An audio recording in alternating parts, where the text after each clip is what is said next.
दोस्तों HP ने अपना नया लैपटॉप लॉन्च कर दिया है जो कि बहुत ही तगड़ा है। मैं टेक बर्नर जैसे क्यों बात करने लगा? दोस्तों आज की इस वीडियो में हम बात करने वाले हैं HP के एक नए लैपटॉप के बारे में जिसका नाम है HP Aero 13 और बहुत खास है ये लैपटॉप। स्पेशली कंपनी ने मुझे फोन करके बोला कि हम कोई यूनिट नहीं भेजने वाले हैं आपको। गजब बेइज्जती है। तो आप अपने चैनल पे एक ओवरव्यू वीडियो डाल देना मन हो तो।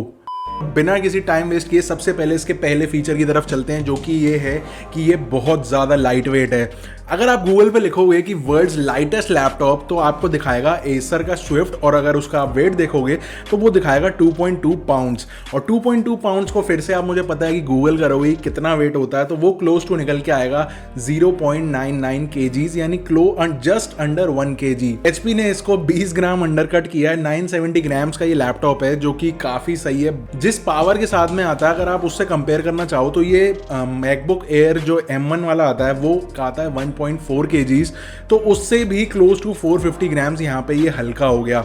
तो सबसे पहली चीज़ ये हो गई। दूसरी चीज़ सबसे अच्छी इसकी ये है बैटरी लाइफ। बैटरी लाइफ अगर आप देखो तो 10.5 घंटे की यहाँ पे बैटरी लाइफ क्लेम कर रही है कंपनी। अब एक्चुअल में कितनी निकल के आती है ये तो लैपटॉप हाथ में आने के बाद ही पता चलेगा, लेकिन ये एक प्रीमियम लैपटॉप है और जितने भी प्रीमियम लैपटॉप्स होते हैं ना कंपनी के, उसमें ज़्यादा से ज़्यादा अच्छी क्वालिटी के कॉम्पोनेंट्स कंपनीज लगाती हैं। और सपोज अगर एक बैटरी एक प्रीमियम लैपटॉप में लग रही है 4500 mAh की और एक हल्के वाले लैपटॉप में लग रही है 4500 mAh की, तो ये बहुत कॉमन सी चीज़ समझ के चलना कि जो प्रीमियम वाला लैपटॉप है उसका बैटरी का मॉडल नंबर अलग होगा, यानी उसके अंदर हाई ग्रेड की क्वालिटी होगी, और वहीं जो लो रेट वाला जो लैपटॉप होगा उसके अंदर एक लोअर क्वालिटी का कॉम्पोनेंट लगाया जाता है। तो इस हिसाब से अगर बैटरी लाइफ को कंपेयर करें तो मैकबुक से तो बहुत पीछे है। मैकबुक 17 घंटे तो नॉर्मली चल जाता है, और अगर बिल्कुल नाप तोल के चलाओ तो वो 20 घंटे तक का भी बैकअप दे देता है। तो ऐसे में यहाँ पे 10.5 घंटे मैं समझ के चलता हूँ, 10 घंटे या फिर 9 घंटे समझ के चलते हैं, तो उस हिसाब से भी काफी सही यहाँ पे बैटरी बैकअप है एक लैपटॉप को देखते हुए। में इसके अंदर एक specially modern stand by feature, साथ में एक बैटरी ऑप्टिमाइजर कंपनी ने डेवलप करके इस लैपटॉप के अंदर डाला है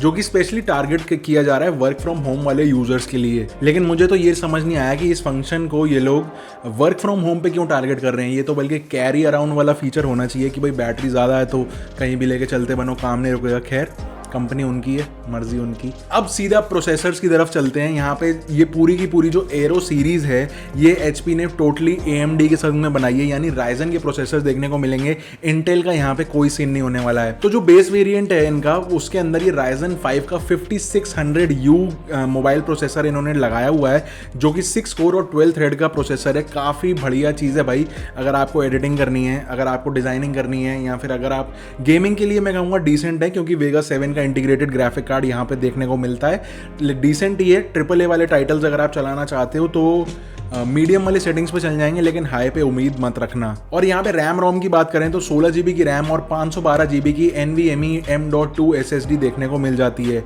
अब यहाँ पे डुअल चैनल मेमोरी है, ये कंपनी ने सीधा सीधा बता दिया है, और इसका जो नेक्स्ट वर्जन है वो आता है Ryzen 7 के 5800U के साथ। अब यहाँ पे एक छोटे से कंपैरिजन के लिए आपको बता दूं कि ये इंटेल के कितने इक्विवेलेंट हैं, क्योंकि अगर कोई लोग सोच रहे हो कि मुझे इंटेल का i5 में कौन सा जनरेशन है जो Ryzen के इन वाले प्रोसेसर्स के साथ कंपीट करेगा, तो वो ये बता दूं मैं आपको कि Ryzen 5 का जो 5600U है ये डायरेक्टली कंपटीशन करता है इंटेल के i5 11th जनरेशन को। और अगर आप गूगल पे इन दोनों का कंपैरिजन भी देखोगे तो Ryzen इंटेल को बहुत अच्छे खासे मार्जिन से बीट कर देता है। और सेम केस Ryzen 7 के 5800U के साथ है, ये इंटेल के i7 11th जनरेशन को बहुत सही टक्कर देता है, उससे 21 ही है, 20 नहीं है।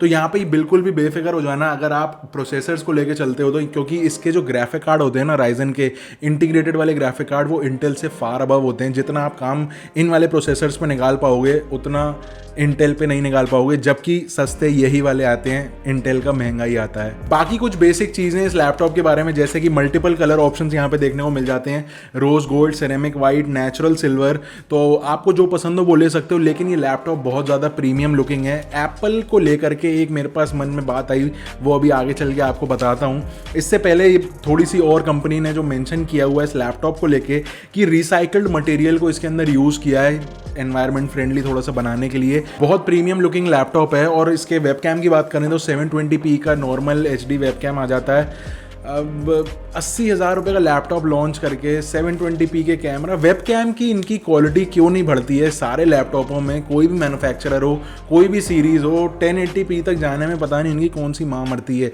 नीचे कमेंट करके ज़रूर बताना आपको क्या लगता है इस वेब कैम के सीन के बारे में। इसके अलावा ये बताया गया है कि विंडोज़ 10 के संग में ये लैपटॉप आ रहा है। विंडोज़ 11 का अपग्रेड इसको मिल जाएगा लेटर दिस ईयर, यानी 3-4 महीने के अंदर विंडोज़ 11 का ऑफिशियल अपग्रेड यहाँ पे मिल जाएगा। साथ में MS ऑफिस भी प्री इंस्टॉल्ड आ रहा है, तो उसकी भी कोई टेंशन नहीं है। और कुछ एक्स्ट्रा चीज़ें जैसे कि Wi-Fi 6, ब्लूटूथ 5.2 जो कि गीगाबिट की स्पीड्स को सपोर्ट करता है, और इसके अलावा फिंगरप्रिंट रीडर यहाँ पे मेन हाईलाइट्स इन्होंने करके बताए हुए हैं। डिस्प्ले काफ़ी सही है, 400 निट्स की ब्राइटनेस है और 90% स्क्रीन टू बॉडी का रेशो है। काफ़ी बढ़िया डील लगी मुझे। अगर मैं अपने हिसाब से बात करूँ 80,000 रुपये के अंदर ये उन लोगों के लिए परफेक्ट है जो 80,000 रुपये का बजट रखते हैं, लेकिन उनको एप्पल के इकोसिस्टम में जाने में इतना इंटरेस्ट नहीं है। क्योंकि एप्पल का M1 के बारे में बात करो तो 8GB और 256GB वाला जो इनका M1 एयर है वो क्लोज टू इन सेलों में 86,000 रुपीज़ का मिल रहा था।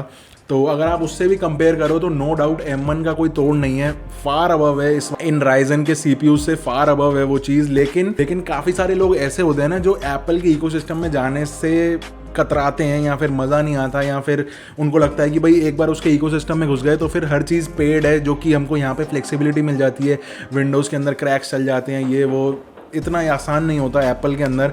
इस वजह से बजट होते सोते भी वो लोग विंडोज़ प्रेफर करते हैं। ऐसे केस के अंदर अगर आपका इतना बजट है तो मैं कहूँगा कि ये बेस्ट लैपटॉप हो सकता है 80,000 रुपये की रेंज में। येस, आप इसको गेमिंग लैपटॉप की तरह कभी मत लेना। आप अगर ये सोच के चल रहे हो कि मैं गेमिंग करूँगा हैवी इसलिए 80,000 रुपये स्पेंड करूँ, तो नहीं। लेकिन अगर आप एक प्रीमियम लैपटॉप देखना चाह रहे हो जो 13.3 इंचेस की स्क्रीन है, ये सबसे बड़ी नोट करने वाली बात है। अगर आप एक बड़ी स्क्रीन यानी 15.6 वाले बंदे हो तो ये इग्नोर कर देना, ये आपके लिए नहीं है।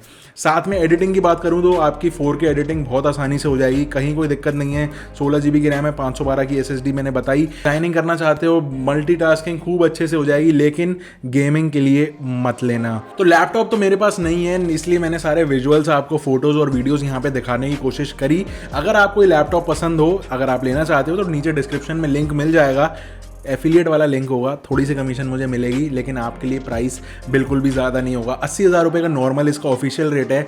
अमेजन पे अभी 1,000 रुपये ऑफ चल रहा है तो 79 का हो गया। इसके बाद SBI का डिस्काउंट भी चल रहा है 1750 का, तो वो भी आप अगर लेस कर दोगे तो क्लोज टू 77,000 रुपीज़ का ये आपको पड़ेगा। तो आप नीचे कमेंट करके मुझे बताना कि आपको क्या लगता है कि अगर आप इस 80 वाले मार्क तक या 77 के मार्क तक जा रहे हो तो क्या आप एक M1 मैकबुक लेना प्रेफर करोगे या फिर अदर विंडोज़ के मशीन्स जैसे कि ये वाला? तो आपका जो भी ओपिनियन है वो नीचे मुझे ज़रूर बताना। और मेरे पास आ गया है iQOO का 7, पूरे यूट्यूब पे दुनिया भर की इसकी वीडियोस पड़ी हुई हैं, तो मैं नॉर्मल कोई रिव्यू इस वीडियो का, इस मॉडल का नहीं बनाने वाला हूँ। सिर्फ आपके क्वेश्चंस के बारे में एक वीडियो ज़रूर बनाऊँगा। तो आपके मन में जो भी क्वेश्चन हो, अगर आप मूड कर रहे हो 30,000 की बजट में एक फ़ोन लेने का, ये मैंने अभी एज अपना प्राइमरी डिवाइस लिया है, OnePlus 60 को रिप्लेस किया है। तो अगर आपके मन में कोई भी क्वेश्चन हो, अगर 30,000 के प्राइस में iQOO 7 लेना चाहिए या नहीं, अगर इससे रिलेटेड कोई भी क्वेश्चन हो तो नीचे कमेंट करके सारे के सारे डाल देना, एक वीडियो जरूर बनाऊंगा। अगली वीडियो में फिर से मिलता हूं। मेरा नाम है चंदन, आप देख रहे Skystick Hindi. Until next time, stay safe, stay Skystick, see या।